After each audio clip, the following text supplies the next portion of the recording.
All right, let me tell y'all a little story real quick. So tell me how. I'm a little baby at the time. I'm a little jit, you know what I'm saying? And when I was a jit, parties used to go down every single night. Every night. Boo, boo, boo, boo. I'm just a little baby. You know, I'm wondering what's going on. I like the music, but I be wondering what's going on. So sometimes I would just, hit a little peek out the door in grown folks' business. Even though I wasn't supposed to be in grown folks' business, yo, how many of us was in grown folks' business when we was a kid? And now I be thinking that I'm a little older, bro. I'm 25. Yo, I'm about to be 26, bro. I'm about to be 26 in like 2 months. In August, bro, I turned 26, bro. I'm getting old. Nah, I'm getting young. But how many of us remember being legit and then your parents would be like, stay out of grown folks' business? I have so many things to tell y'all. Oh my gosh, bro. I have so many things to tell y'all. Anyways, so that boom, boom, boom, party going on, and I be hearing a little thing or two from my room, and it's kind of juicy. It's juicier than playing the video game, juicier than watching whatever's on Disney Channel, Nickelodeon. So I might peek out the window and hear. So boom, bam, bing. You know what I'm saying? So this particular night, bro. I'm gonna tell y'all 2 in 1. This particular night, right, I hear fighting, breaking glass, and all I hear is a lady telling this man in my house. I don't know who the lady is. I don't know who the man is. She's saying, I'ma rip this nigga's dreads out. I'ma rip his dreads out. Now, imagine being like 4 or 5. Told you, like, the house was already reckless. Parties every single night. But I don't know who is getting their dreads pulled out, first off. Plus, I don't know who this lady is about to pull these dreads out. Anyways, that particular night, it was a little too crazy. Try to go out there. My dad said, get your ass in your room. I swear, just like that. That's how my dad used to. My dad was like an OG, bro. I ain't gonna cap. Like, he's nice. He is nice.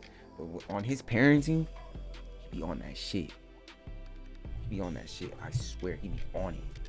So I couldn't come out that night, you know what I'm saying? Like, I know somebody's dreads was getting pulled out, but I don't know. I couldn't go see, right?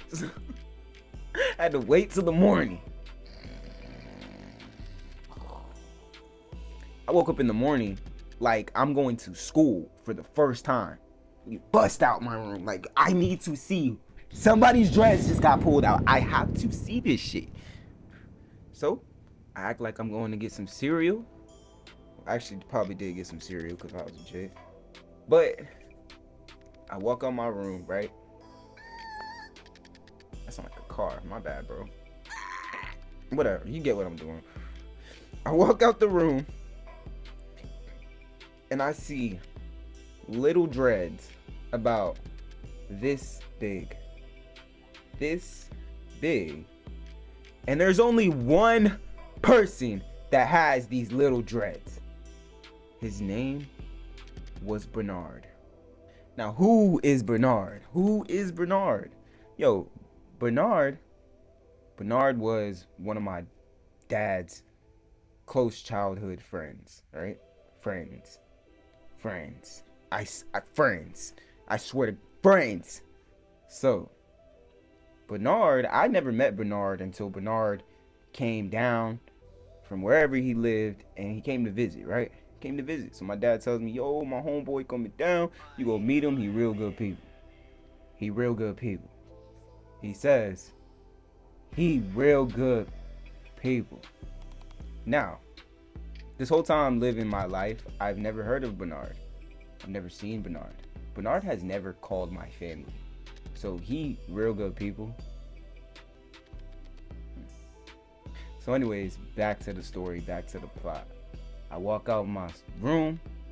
I see little baby locks I was young, so I didn't stay up all night. Once my dad told me to go back in the room, probably played the game and fell out. I didn't know that whoever pulled out those locks that night really pulled them out. So I walk out my room, see one little lock, two little lock, and then off in the corner, I see it looks like somebody went like this, snatched it out their head, and just threw it on the floor like that. Imagine being a jit. I'm just like, bro, how bad could that hurt? Like, whose hair is that? But it was Bernard. Not only that, I used to stand on business when I was a kid. I mean, I still do, but when I was a kid, like, bro, I used to get in trouble for running my mouth. Honestly, I would get in trouble. Not even running my mouth, just talking back. That's what they would say. When you're younger and an adult has something to say to you and you have something to say back, then they don't feel like that's what should be happening. And I'm not saying I was disrespectful. I would only say stuff when it was needed. So what I mean by that, right? Bernard starts hanging around us. Anyways, right? I'm skipping too fast. I didn't see Bernard that day, but once I seen him again, his little locks, he got it all cut and shaved down, but you can still see where his stuff did get ripped out. So it was Bernard's locks. Anyways, so Bernard, good people. Remember that. Bernard, good people. So I remember when I would have to be 11 or 12 at this time. And we're living in Florida, whatever. We always lived in Florida. Bernard started staying with us a little bit. And Bernard was not good people.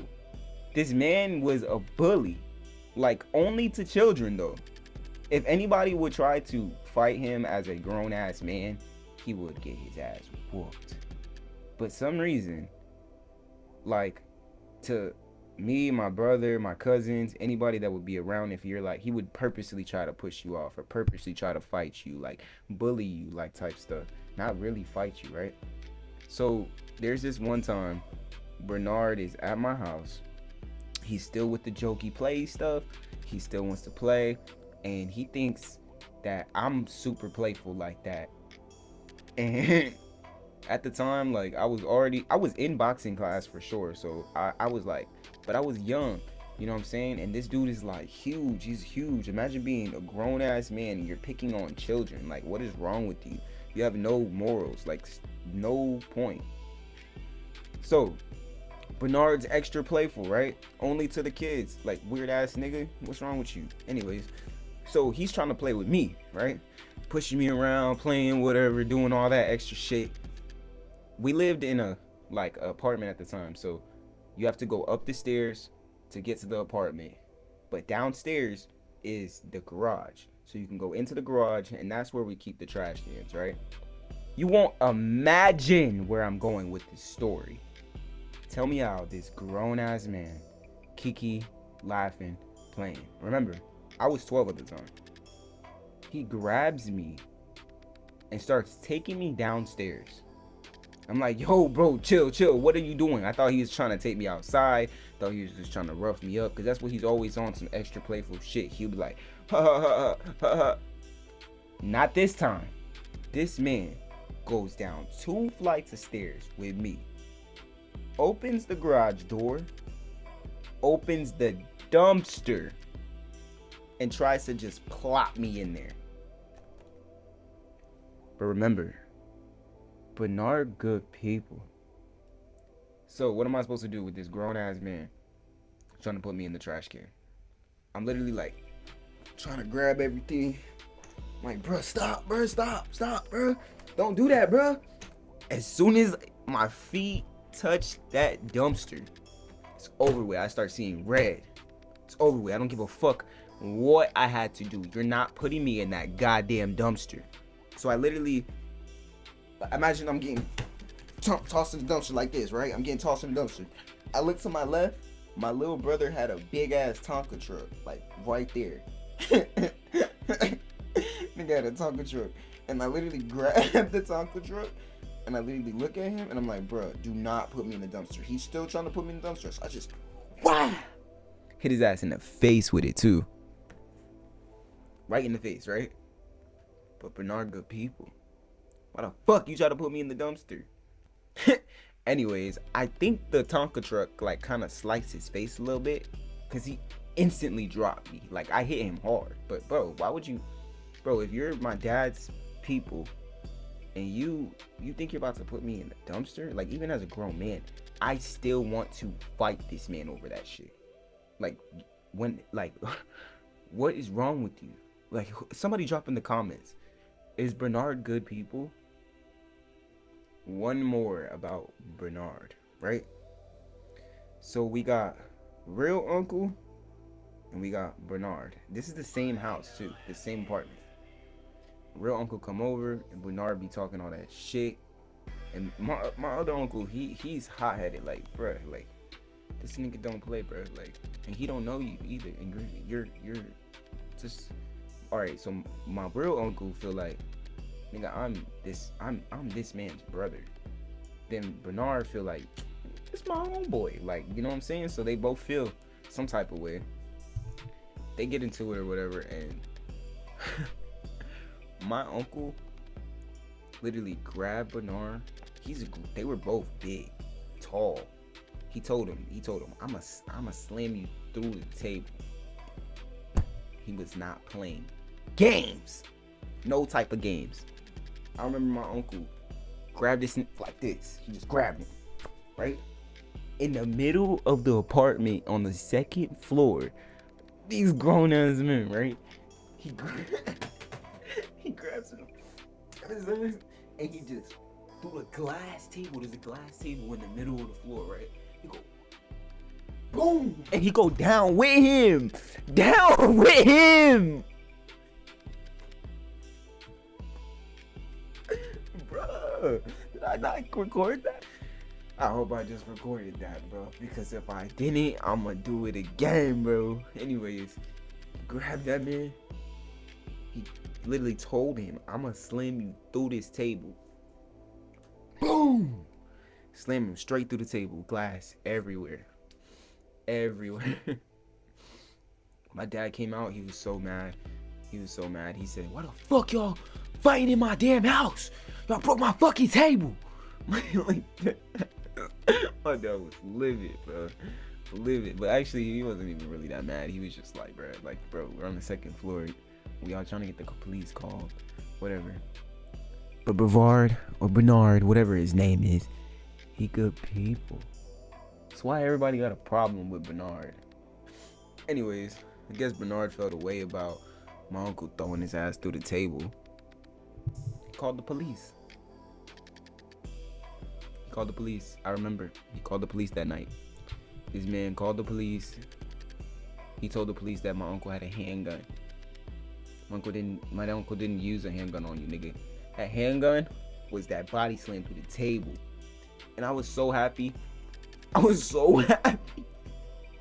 Because this is after I had to hit his ass with the Tonka truck. This is after you got your dreads pulled out. Like, bro, you're the problem. There's no way, bro. I was happy as fuck. But like, damn. So my dad was drunk at the time, bro. Like, he was drunk. He was not fighting. He wasn't starting problems, but it's his house.